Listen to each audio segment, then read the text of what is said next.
Patriot Hour. All right, welcome you guys. Good to be back in the studio, coming in remotely to you guys. Yes, we got Ben with us tonight. It is what, Sunday, November 18th. It's evening time, folks. We're doing a little late evening broadcast here. Might break it up into two parts, but we definitely wanted to hit on this.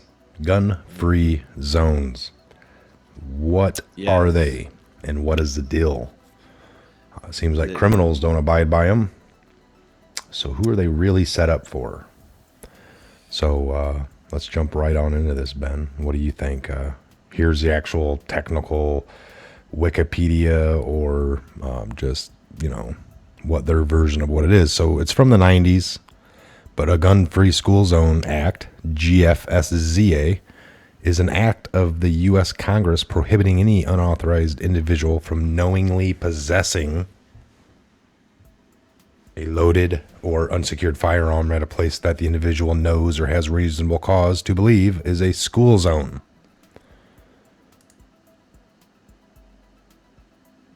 So, why don't you read that? Well, this is because it works so well at Virginia Tech, Arkansas State, Northern Illinois University, and it can go on and on and on. University of Arizona. These are all the shootings that of just a course lot of schools, I guess, huh? That happened in a gun-free zone. Now, if you go back to the original, the Wikipedia one that kind of broke down, the last one that broke down what it was, to be clear, that is a gun-free zone. Is it illegal to possess a loaded or unsecured firearm? So that's possessing a loaded or unsecured. Now you can possess a secured firearm if you know your state's laws upon how to secure properly a firearm. But obviously, you can't have any loaded or unsecured firearm within 1,000 feet of them. It provides the states with their political subdivisions may issue licenses that exempt the licensed individuals from prohibition or prohibited. So a school official, it provides that the states and that their political subdivisions may issue licenses that exempt the licensed individuals from the prohibition. i.e. Gun-carrying security guards. Certain states, certain cities may have a gun-free zone. However, the security guards do not. i.e. a bank is a gun-free zone, but their security guards do carry firearms in most instances. Here's a challenge. The Supreme Court of the United States held that the original act was unconstitutional exercise of congressional authority under the Commerce Clause of the United States Constitution in United States versus Lopez. This was the first time in over half a century that the Supreme Court limited congressional authority to legislate under the Commerce Clause. Because wouldn't this technically be considered infringing on our Second Amendment? What is this saying? So in the appellate case, minor charges, reverse law, Dorsey, Ninth Court minor changes indeed sufficient to correct the issues that had caused the original 1990 law to be struck down in Lopez. They upheld Dorsey's conviction under the reversed version of the law. So I guess you can get obviously concealed and carry different licenses, but of course it's a gun-free. Now it's interesting to make this full circle. And your original question was, a gun-free zone, is is this something that is going to be a positive thing, or is this something that infringes on our Second Amendment? It's interesting. Well, it The question is seems posed. to me that, and we brought up the fact of like Chicago, and people talk you into doing something, and then when it doesn't quite work, they don't have all the answers, and then they don't like all the. But the bottom line is, it seems like people that wouldn't do any harm with a gun would have it, and then follow these rules, like in Chicago. But the people that aren't going to follow the laws are going to do it anyway. Heck, you took this gun-free zone for a school, and you still get the people that want to bring a gun to school. They bring it. The people that don't have one are the ones that have one but don't bring it to school. So Yeah, we who's both it for? realize. Yeah, these laws only constrain the law-abiding citizens. Well, now, do we These laws agree have. that if everyone had them in their backpack and it was just a common thing like a cell phone, and you're not supposed to use your cell phone during class, but a lot of people use their cell phone during class and they get caught, right? And then teachers take them.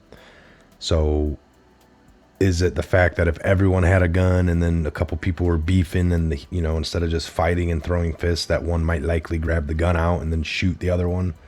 Is that the concept here? Does this gun-free zone save a gun from going off a little bit more frequently? I don't know on those statistics or people's temperament. Just like in other countries, they start drinking at a very young age. And then you don't have these abuses at 18 or during high school because it's like the common, well, we've been drinking wine since 5. We don't abuse it. It's just a common thing in our culture. That's an interesting point because in their only 100, maybe even 80 to 100 years ago, you would bring, not even that. That's not even that. Let's just say 60 to 80 years ago, you would bring your 22 rifle to school. Yes. And that was part of one of your classes was gun safety. That's exactly what you actually brought your rifle to school. And they taught you how to load, how to unload, the safety, And, how to clean, and then even how to in like the maintain. 80s, kids would go to school with their rifle racks in the truck. It was a big thing to have Yes, your it was. guns mounted. Mhm. And now it's like, what has happened in this system, this culture to make it all fearful? And oh no, now it's like almost unheard of. If you have a gun at school, it's a really bad thing, and people get expelled, and you hear about it in the papers. And typically, it's somebody bringing one in to do harm or for And some reason. But typically, like you said, it's some juvenile, a child who took somehow dad's got a hold. gun or Yes, that is actually illegal in America. You can't own and possess a firearm if you're under 18. We all know that. 21 for pistol, or I think it's 18 for rifle, 20 for pistol, depending on. I think that's the laws. I'm pretty sure we'll get corrected down below if we are wrong on that one. Definitely let us in the comments below. But we have this also idea that even though the guns free zones do possibly infringe on the Second Amendment, what would be the case of that we take Chicago, for instance, and Chicago is not, it has multiple gun free zones, and each zone kind of overlays over the next one. And so now it's just not just one zone, it's the whole entire area that's zoned. And then you start getting in larger metropolitan areas and other cities that have, like, you have the Upper East Side gun-free zone that kind of borders but overlaps the Lower South Side, and so technically the whole thing is a gun-free zone, but you're in certain pockets or regions of each different gun-free zone, and then there's just no guns, period, unless you have special licenses. And that's the idea, but it didn't work. So to get back to the meat of it, I would think, let's say just for example, it's a gun-free movie theater or something. I don't know.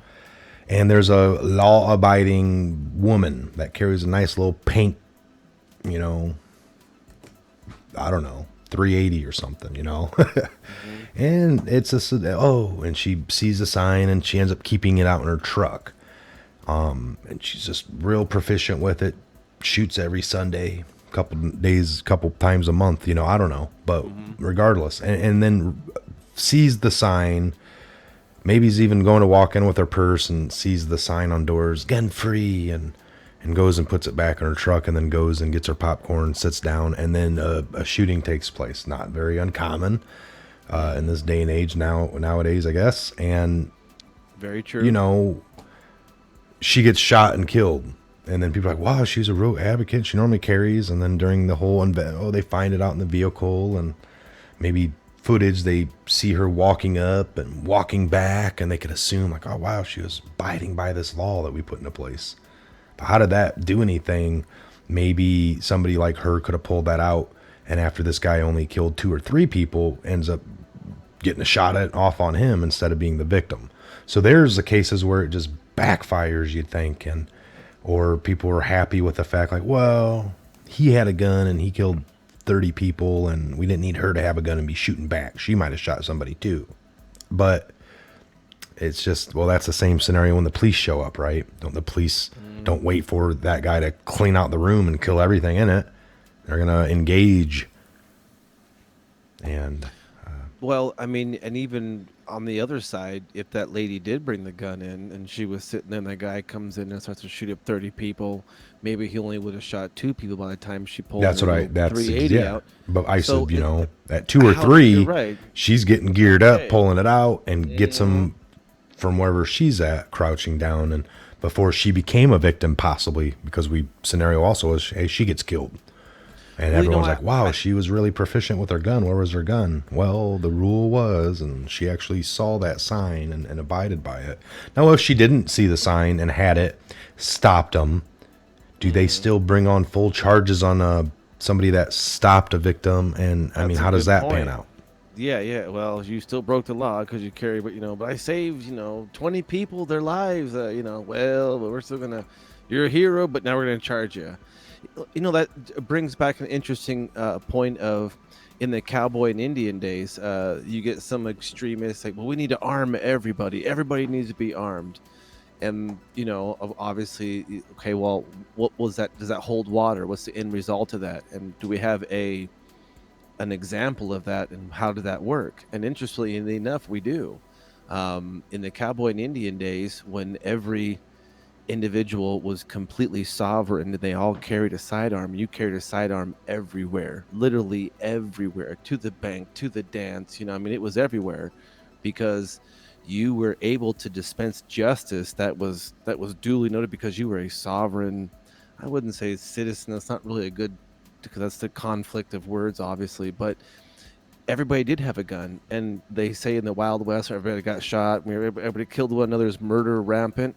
That's actually a farce. Most people died of dysentery and disease.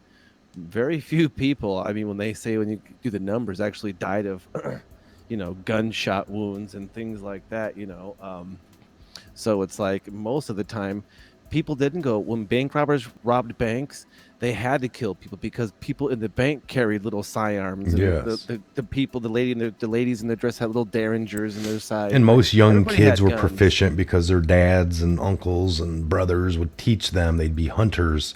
So everyone was proficient in the family. We're not even talking about the men. We'd probably get the daughters out there that were the women, the children. That was how you'd go hunting. Even after church, you guys would gather together, and you'd practice shooting. Anything ever happened to dad, somebody else knew how to do it. You didn't rely. It was a whole family unit thing, folks. So yeah, we've had this discussion, and I definitely believe that. And back then, that would have kept everyone a little more honest. Everyone knew that everyone carried. The movies portray it to be a Wild West, and I'm sure you had them people, but typically these people didn't last long. They would get weaved out naturally, right? If you were a crook or your word wasn't good, then you're known as a scam man. You just didn't last long in those days. Yep. Because of that kind of situation. Now we're 100-fold away from that. Most people, as a normal citizen, they see somebody at McDonald's and they see a gun and they don't, normal clothes. People get a little eked out, like, whoa, who's this guy? Why is he carrying? Apprehensive, like, whoa, and they get a little afraid, almost, I could say. And it's like, well, he's sitting there eating. He paid for his meal. And that's just, people are just used to seeing it on law enforcement only. Hmm. And but other people do apply, folks, and it's there are, we've just gotten really far away from that. But yeah, to keep it on point, and we're nearing our end point on this, we'll shut it down. We'll start another one after some garage talk. But yeah, what do we think? Gun-free zones, do they work? Who are they for? And I guess in a general sense, we did hit it on the head. It's like if everyone's kind of abiding by that, because well, I guess for school zones it just doesn't make sense because the kids shouldn't be Honestly, having them anyway, But yeah, no, I mean, we regulate our arms in America. And I mean, honestly, in my personal opinion, I believe gun-free zones infringe upon our Second Amendment. Um, Kids who are under 18, children, they're not legally allowed to own a firearm, so they shouldn't be bringing one to school. I think the teachers, that's up in the air. Who knows if they're qualified? But I do think trained, qualified security officers at schools should be armed.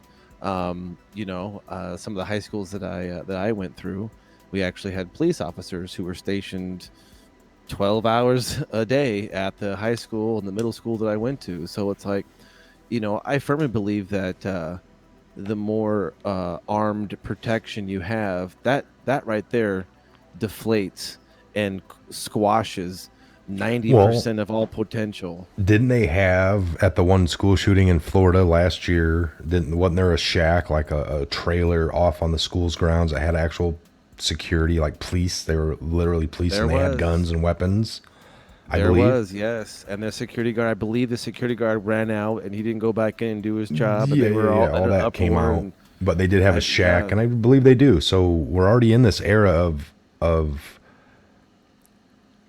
gun-free zones for schools. That applies, of course, to all the kids that shouldn't have guns. Like hmm Ben said, kids can't own guns. We believe, we don't know the certain ages, but 18 and 21 for pistols, 18 for rifles. Or if we're wrong on that, let us know. I'm not even real sure. But that police or whoever security is can. There are the exempt ones that we read about that get permits and school boards approve or however it works. hmm So I will say this as a caveat to this show. Mike and I, are strictly talking about K through 12. We are not talking about technical colleges, universities where you yeah, have I guess. individuals and adults. This is geared towards K through 12. This act came out for individuals who are 18 or below the age of 18, going through basically elementary, middle school, and high school. This act and this what we're talking about, and what our discourse over this particular episode is about that. So each university, each state has their own policies on what to do, because universities has people going of ages all the way up to 18 to 80, 90 years old. So um, I know also you have the Well, here we open go. carry policy in states. You keep going, but no, I just was reading this. Is towards the end. I went back to that article. Places affected: individuals traveling on public sidewalks, roads, highways within 1,000 feet, or defined schools are subject to the law's legal restriction. So, thousand If you feet on the drive sidewalk in front of the carrying school. unlicensed carry by persons who are not protected by statute from owning or possessing. This may be open carry, vehicle carry, or concealed carry without the need for a permit. Federal prohibits unlicensed carry by making it a federal crime. All right. So I mean, But yes, it again, was between. This is set up for kindergarten, or the schools that are in our country for eighth, like up to 12th grade, senior and high school. Anything else? I don't know if all colleges even.